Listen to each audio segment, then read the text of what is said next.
Hello મિત્રો, નમસ્કાર, જય Hind, Vande Mataram. Job government information ચેનલમાં સ્પર્ધાત્મક પરીક્ષાની તૈયારી કરતા તમામ મિત્રોનું હાર્દિક હાર્દિક સ્વાગત છે.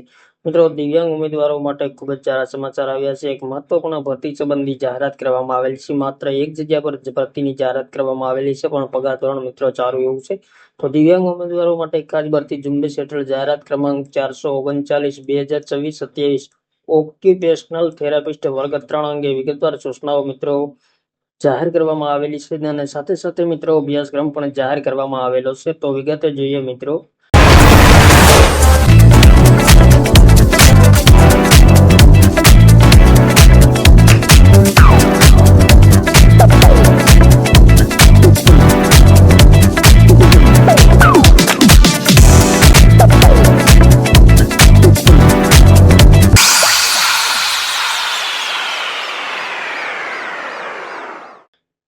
આરોગ્ય અને પરિવાર કલ્યાણ વિભાગના નિયંત્રણ હેઠળના ખાતરના વડા અધિક નિયામક શ્રી તબીબી સેવાઓ ગાંધીનગર હસ્તકના ઓક્યુપેશનલ થેરાપિસ્ટ વર્ગ 3 સ્વર્ગની કુલ એક જગ્યા માત્ર દિવ્યાંગ ઉમેદવારોથી સ્પર્ધાત્મક પરીક્ષા મારફતે સીધી ભરતીથી ભરવા માટેની પ્રક્રિયામાં પસંદગી પ્રતીક્ષા યાદી તૈયાર કરવા માટે ઉમેદવારો પાસેથી ઓજસની વેબસાઇટ મારફતે ઓનલાઈન અરજીપત્રકો મંગાવવામાં આવે છે.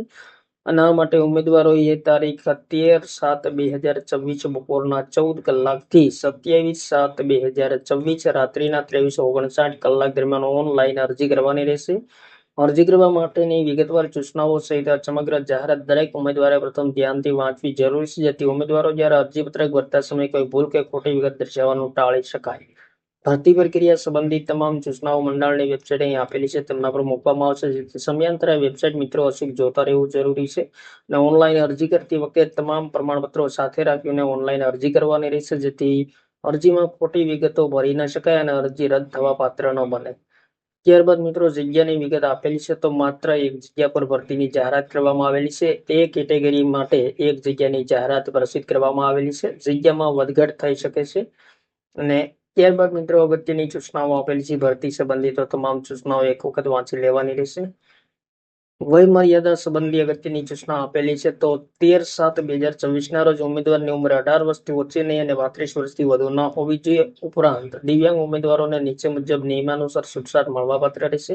તો સામાન્ય કેટેગરીના શારીરિક અશક્તતા ધરાવતા પુરુષ ઉમેદવારોને 10 વર્ષ, સામાન્ય કેટેગરીના શારીરિક અશક્તતા ધરાવતા મહિલા ઉમેદવારોને 15 વર્ષ, અનામત કેટેગરીના શારીરિક અશક્તતા ધરાવતા પુરુષ ઉમેદવારોને 15 વર્ષ અને મહિલા ઉમેદવારોને 20 વર્ષ. આ તમામ છૂટછાટ છે જે વધુમાં વધુ 45 વર્ષની વય મર્યાદામાં મળવાપાત્ર રહેશે. ત્યારબાદ પગાર ધોરણની વાત કરીએ તો 49,600 ના ફિક્સ પગારથી નિમણૂક અપાશે પ્રથમ 5 વર્ષ માટે અને અન્ય લાભો મળવાપાત્ર થશે. અને 5 વર્ષના અંતે સેવાઓ સંતોષકારક જણાયથી સંબંધિત કચેરીના 7મા પગાર પંચના 39,900 થી 1,26,000 લેવલ 7ના પગાર ધોરણમાં નિયમિત નિમણૂક મેળવવાને પાત્ર થશે. ત્યારબાદ મિત્રો અહીં શૈક્ષણિક લાયકાતની વિગતો આપેલી છે. તો બેચલર ડિગ્રી કરેલ હોવા જોઈએ ઓક્યુપેશનલ થેરાપિસ્ટમાં અને ગુજરાતી તેમજ હિન્દી બંને ભાષા જાણકાર હોવા જોઈએ. કોમ્પ્યુટરનું પાયાનું જ્ઞાન ધરાવતા હોવા જોઈએ. તો ખાસ મિત્રો અગત્યની શૈક્ષણિક લાયકાતો આપેલી છે. ત્યારબાદ મિત્રો અગત્યની સૂચનાઓ આપેલી છે. તમામ સૂચનાઓ એક વખત વાંચી લેવાની રહેશે. એસીબીસીના ઉમેદવારો માટે અગત્યની સૂચના આપેલી છે. ત્યારબાદ ઈડબ્લ્યુએસના ઉમેદવારો માટે પણ અગત્યની સૂચના આપેલી છે. માન્ય રમત ગમતના વધારાના ગુણ મેળવવા માટે અગત્યની સૂચના આપેલી છે. તો અહીં વિવિધ રમતો આપેલી છે, તેમાં કોઈ પણ રમતમાં ભાગ લીધેલ હોય તો મિત્રો વધારાના 5 ગુણ મેળવવા માટે અગત્યની સૂચના આપેલી છે. વિધવા ઉમેદવારો માટે અગત્યની સૂચનાઓ આપેલી છે. ત્યારબાદ શૈક્ષણિક લાયકાત, વય મર્યાદા, અન્ય તમામ લાયકાત છે જે 27/7/2024 ની સ્થિતિએ ધ્યાનમાં લેવામાં આવશે. કોમ્પ્યુટરની જાણકારી અંગે તો અહીં મિત્રો કોમ્પ્યુટરની જાણકારી અંગે અગત્યની સૂચના આપેલી છે. તમામ સૂચનાઓ વાંચી લેવાની રહેશે. અરજી કરવાની રીત તો 13/7/2024 બપોરે 14 કલાકથી 27/7/2024 23:59 કલાક સુધી ઓજસની વેબસાઇટ અહીં આપેલી છે, તેમના પર અરજી કરી શકાશે. અરજી કરવા માટે અહીં મિત્રો સ્ટેપ બાય સ્ટેપ માહિતી આપેલી છે. અને ખાસ મિત્રો અગત્યની બાબત એ છે કે અહીં ફોટો અને સિગ્નેચર અપલોડ કરવાના છે. ને ફોટોનું માપ 5 સેમી ઊંચાઈ અને 3.6 સેમી પહોળાઈ, સિગ્નેચરનું માપ 2.5 સેમી ઊંચાઈ અને 7.5 સેમી પહોળાઈ રાખવી. ફોટો અને સિગ્નેચર અપલોડ કરવા માટે 15 KB સાઇઝથી વધે નહીં તે રીતે સ્કેન કરી સેવ કરવાના રહેશે, ત્યારબાદ અપલોડ કરવાના રહેશે. અરજીમાં પાસપોર્ટ સાઇઝનો વ્હાઇટ બેકગ્રાઉન્ડ વાળો તથા ફોટો પડાવવાની તારીખ સાથેનો ફોટો અપલોડ કરવાનો રહેશે. આ તારીખ અરજી કરવાની છેલ્લી તારીખથી 1 વર્ષ પહેલાની ન હોવી જોઈએ. આથી ફોટોગ્રાફની 4 થી 5 કોપી કઢાવી રાખવી. જુદા જુદા તબક્કે જુદા જુદા ફોટોગ્રાફ રજૂ થશે તો ફાળવણી નિમણૂકમાં બાધા આવી શકશે, તો જેની જવાબદારી ઉમેદવારને રહેશે. ત્યારબાદ અગત્યની સૂચનાઓ આપેલી છે, તો તમામ સૂચનાઓ એક વખત વાંચી લેવાની રહેશે. પરીક્ષા ફીની વાત કરીએ તો બિન અનામત વર્ગના ઉમેદવારો માટે 500 અને અનામત વર્ગના ઉમેદવારો માટે 400 રૂપિયા ભરવાની રહેશે. પરીક્ષામાં ઉપસ્થિત રહેલા ઉમેદવારોને પરીક્ષા ફી પરત મળવા પાત્ર રહેશે. ફી ભરવાની છેલ્લી તારીખ મિત્રો 30/7/2024 23:59 કલાક સુધી ઓનલાઈન ફી ભરી શકાશે. અહીં મિત્રો ખાસ અગત્યની સૂચના આપેલી છે કે કોઈ પણ સંજોગોમાં અન્ય કોઈ પણ રીતે લેટ ફી લઈને પરીક્ષા ફી ચેક કરવામાં આવશે નહીં. અને ખાસ નોંધ આપેલી છે, ઉમેદવારોએ ફી રસીદની પ્રિન્ટ અથવા ઈ રસીદ ફરજિયાતપણે મેળવેલી સાચવવાની રહેશે. જો ફી રસીદ જનરેટ ન થાય તો અરજી માટેની ફી ભરાયેલ ગણાશે નહીં, અને જ્યાં સુધી ફી ભરાયેલ નહીં હોય ત્યાં સુધી ઉમેદવારોની અરજી માન્ય ગણાશે નહીં. ત્યારબાદ અગત્યની સૂચના આપેલી છે. પરીક્ષા પદ્ધતિ વિશે અહીં ખાસ સ્પષ્ટતા કરેલી છે કે પરીક્ષા એક તબક્કામાં હેતુલક્ષી MCQ પ્રકારના પ્રશ્નોવાળી CBRT OMR પદ્ધતિથી લેવામાં આવશે.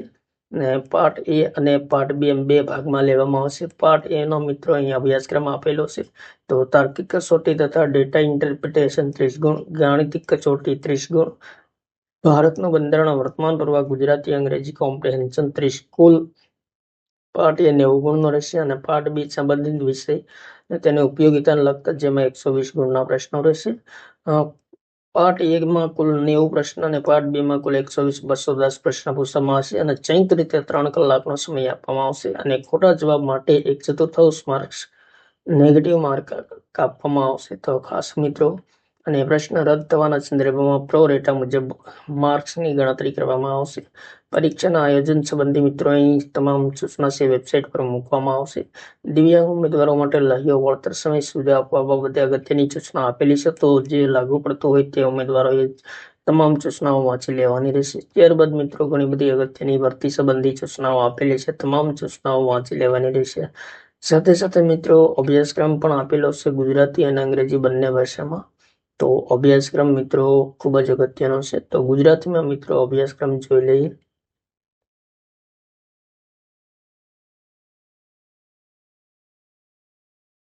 તો મિત્રો વિગતવાર અભ્યાસક્રમ ગુજરાતીમાં આપેલો છે. પાર્ટ A માટે 90 ગુણ માટે તાર્કિક કસોટી અને ડેટા ઇન્ટરપ્રિટેશન, જેમાં મિત્રો મહત્વપૂર્ણ મુદ્દાઓ આવરી લીધેલા છે. કોડિંગ, ડીકોડિંગ, લોહીનો સંબંધો, ઉંમર અને ઊંચાઈ સંબંધિત પ્રશ્નો, દિશા જ્ઞાન, ઘડિયાળ અને કેલેન્ડર, વેન ડાયાગ્રામ, ક્રમ અને સ્થાન, સમાંતર શ્રેણી, શબ્દોની તાર્કિક ગોઠવણી, ખૂટતી કડી સંખ્યા શોધો, શબ્દ આંકડાકીય અને સામ્યતા, ચિત્ર આધારિત સામાન્ય તાર્કિક પ્રશ્નો, સંભાવના, માહિતીનું અર્થઘટન અને માહિતીની પર્યાપ્તતા, સમાનતી, ગાણિતિક ક્રિયાઓ, ગાણિતિક મોડેલિંગ, ગણિતમાં સાબિતીઓ, તાર્કિક અને ગાણિતિક વિશ્લેષણાત્મક ક્ષમતા, નિવેદન અને અનુમાન. ટોટલ મિત્રો 20 મુદ્દાઓને આવરી લીધેલા છે.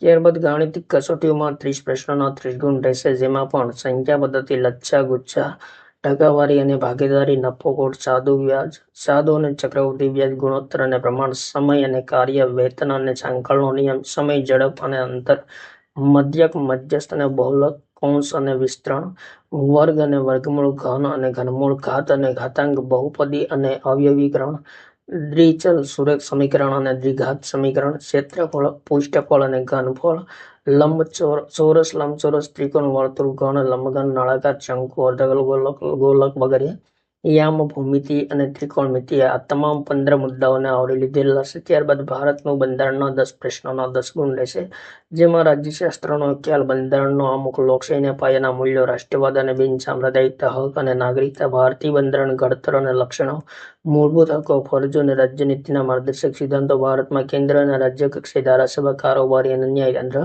સ્થાનિક કક્ષાએ સરકાર, સ્થાનિક સ્વરાજની સંસ્થાઓ, ભારતમાં પક્ષ પ્રથાનું સ્વરૂપ, ભારતમાં ચૂંટણીઓ, ભારતીય લોકશાહી સામેના પડકારો અને પ્રતિભાવો, વિકાસ અને લોકશાહી.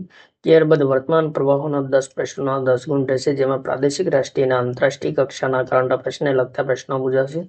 ગુજરાતી અને અંગ્રેજી કોમ્પ્રિહેન્શન, જેમાં ગુજરાતી અને અંગ્રેજી બંને ભાષા માટે 5-5 ગુણના પ્રશ્નો પૂછાશે. તો તે સંબંધી અગત્યની સૂચના આપેલી છે. જ્યારે પાર્ટ બી માટે 120 ગુણ માટે સંબંધિત વિષય અને તેની ઉપયોગિતાને લગતા 120 પ્રશ્નો પૂછાશે, જેમાં વિગતે મિત્રો અહીં સૂચના માહિતી આપેલી છે. એટોનોમી સંબંધી 2 ગુણના પ્રશ્નો પૂછાશે. ત્યારબાદ જનરલ ફિઝિયોલોજી સંબંધી 1 ગુણનો પ્રશ્ન પૂછાશે. ફંડામેન્ટલ ઓફ ઓક્યુપેશનલ થેરાપી સંબંધી 6 ગુણના પ્રશ્નો પૂછાશે. સોશિયોલોજી સમાજશાસ્ત્ર સંબંધી 2, પેથોલોજી રોગ વિજ્ઞાન સંબંધી 1 પ્રશ્ન, માઇક્રોબાયોલોજી સંબંધી 2 પ્રશ્નો, ફાર્માકોલોજી સંબંધી 1 પ્રશ્ન. ત્યારબાદ ઓક્યુપેશનલ થેરાપી અને ઇન્ડસ્ટ્રીયલ રિહેબિલિટેશન સંબંધી 12 પ્રશ્નો પૂછાશે. વ્યવસાયિક ઉપચાર અને ઔદ્યોગિક પુનર્વસન સંબંધી.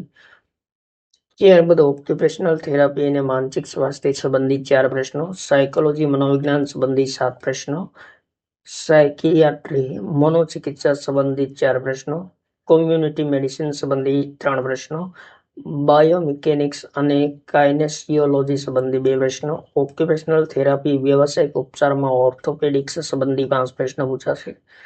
ત્યારબાદ ઓક્યુપેશનલ થેરાપી વ્યવસાયિક ઉપચારમાં સર્જરીની સાથે ઓબ્સ્ટેટ્રિક્સ અને ગાયનેકોલોજી સંબંધી 5 પ્રશ્નો પૂછાશે. ત્યારબાદ મેડિસિન અને ઓક્યુપેશનલ થેરાપી સંબંધી 4 પ્રશ્નો, પીડિયાટ્રિક્સ બાળરોગ વિજ્ઞાન સંબંધી 3 પ્રશ્નો પૂછાશે. ત્યારબાદ ઓક્યુપેશનલ થેરાપીમાં ન્યુરોલોજી અને ન્યુરોસર્જરી સંબંધી 8 પ્રશ્નો પૂછાશે. ફંક્શનલ એસેસમેન્ટ કાર્યાત્મક મૂલ્યાંકન અને આઉટકમ મેજર્સ સંબંધી 4 પ્રશ્નો અને ક્લિનિકલ રિહેબિલિટેશન સંબંધી પુનર્વસન સંબંધી 4 પ્રશ્નો પૂછાશે. ત્યારબાદ ઓર્થોપેડિક પરિસ્થિતિઓમાં ઓક્યુપેશનલ થેરાપી વ્યવસાયિક ઉપચાર સંબંધી 8 પ્રશ્નો, સર્જિકલ કન્ડિશનમાં ઓક્યુપેશનલ થેરાપી સંબંધી 4 પ્રશ્નો, મેડિકલ કન્ડિશનમાં ઓક્યુપેશનલ થેરાપી વ્યવસાયિક ઉપચાર સંબંધી 13 પ્રશ્નો પૂછાશે. ત્યારબાદ ન્યુરોલોજી અને ડેવલપમેન્ટ કન્ડિશન્સમાં ઓક્યુપેશનલ થેરાપી વ્યવસાયિક ઉપચાર સંબંધી 10 પ્રશ્નો અને ઉપરોક્ત ક્ષેત્રમાં વર્તમાન પ્રવાહ અને તાજેતરની પ્રગતિઓ સંબંધી 2 પ્રશ્નો પૂછાશે. તો મિત્રો તમામ મુદ્દાઓના પેટા મુદ્દાઓ આપેલા છે. તો આ મહત્વપૂર્ણ ભરતીની જાહેરાત કરવામાં આવેલી છે. દિવ્યાંગ ઉમેદવારો માટે ખાસ ભરતી ઝુંબેશ અંતર્ગત માત્ર 1 જગ્યાની ભરતી પર જાહેરાત કરવામાં આવેલી છે અને પગાર ધોરણ પર મિત્રો ચાલુ એવું છે. તો જે ઉમેદવારો શૈક્ષણિક લાયકાત વય મર્યાદા ધરાવતા હોય તેમણે મિત્રો ખાસ એપ્લાય કરવું. થેન્ક યુ મિત્રો. જય હિન્દ. વંદે માતરમ.